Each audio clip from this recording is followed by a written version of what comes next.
Hey, Marcus, how predictable do you think that performance from the secondary was the other night? Because y'all had some issues last year, and I think they didn't even have a 20-yard completion until the last pass. Yeah, I think we wanted to clean up our communication and our pass defense for sure. That's something we've been hammering in the entire offseason, and I thought we did a good job of cleaning up the communication, being like super demonstrative at safeties, getting the call to the corners. But I mean, I think there's levels to it, and there's always another level we can take for next week and the week after that. How much of progress do you feel like you've made personally?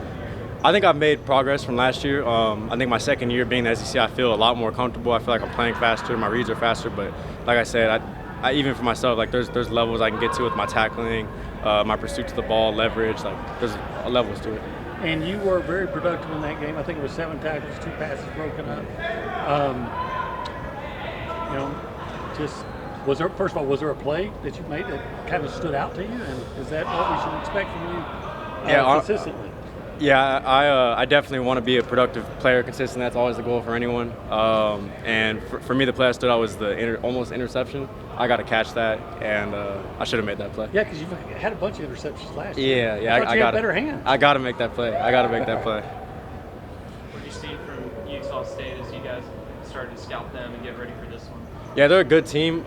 They do a lot formation-wise. They do a lot of shifts, trades. They'll run some 2-back, 3-back, and so that's something we have to prepare for. I think communication this week is going to be at a premium, even more compared to last week, just because of all the shifts and trades they do. And so that's something today we were really hammering in. So you talked about communication in UTSA. Anything else you guys did well that maybe you didn't do as well last year in that game? That's a good question. I think our pass defense improved a lot. I think our corners did a really good job of shutting down the receivers.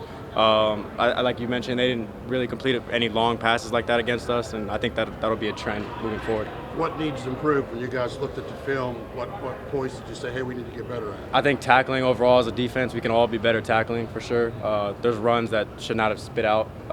There were some misfits where there's just no guys in the right hole, and we definitely got to clean that up. That wasn't you, though. Were you in the right place all the time? Not all the time. I can improve, too. What do you think getting Dalton Brooks back will do to help you guys? Yeah, he's a great safety. Me, Bryce, him, Miles, our whole entire safety room, we pride ourselves in just working hard every single day, and so having a lot of depth in the safety room helps us all. Marcus, is there something different physically with you from last year? And if so, how has that changed you maybe mentally on the field? Yeah, I think getting stronger and faster and really getting rid of like the lower body injuries I was dealing with last year has helped me just to play super fast and more aggressive, not so like hesitant. And so I think mentally that really just allows me to play fast. Another dynamic running back this week in Miles Davis. What can you guys do to kind of share some of the things that happened last week in the run game?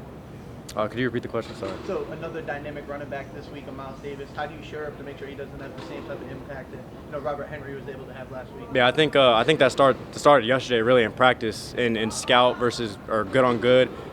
Finishing on our running backs the right way, getting our footwork right, making sure we're wrapping up, being strong in our wraps. And if we do all that, then we'll completely be fine. What's your perspective on KC's punt return, and what do you remember about? Yeah, that was insane. I was like, wow, there's no way he's taking this back, and then he took it back. So he's a crazy good athlete. Hey, Marcus, what was said at halftime that led you guys to 6 punts in a row? Did Elko make any comments in specific? Yeah, I think we changed a little bit scheme-wise. We tweaked a little things scheme-wise. Like I said, I think the big runs were really just misfits by a couple players, and when we cleaned those misfits up, we completely stopped them. The play they spit on, they ran that same play against the same defensive coverage, and we stopped it for -2 in the second half. And so, yeah, it was just misfits really. You've got some experience in the Mountain West, right? Yeah. So what what should you tell your guys if you had the conversation about what to expect from these guys from, they come from that conference? I mean, they play tough for sure. They're going to play with a chip on their shoulder. I know what every one of those players is thinking. They think they should be at this level, and so they're going to play hard. And they're going to play hard, especially because they're playing against us. This is their shot to prove they should be at this level. And so it's no like let down game. We can't go in there thinking we're just going to give us something. So we definitely have to play harder than they do.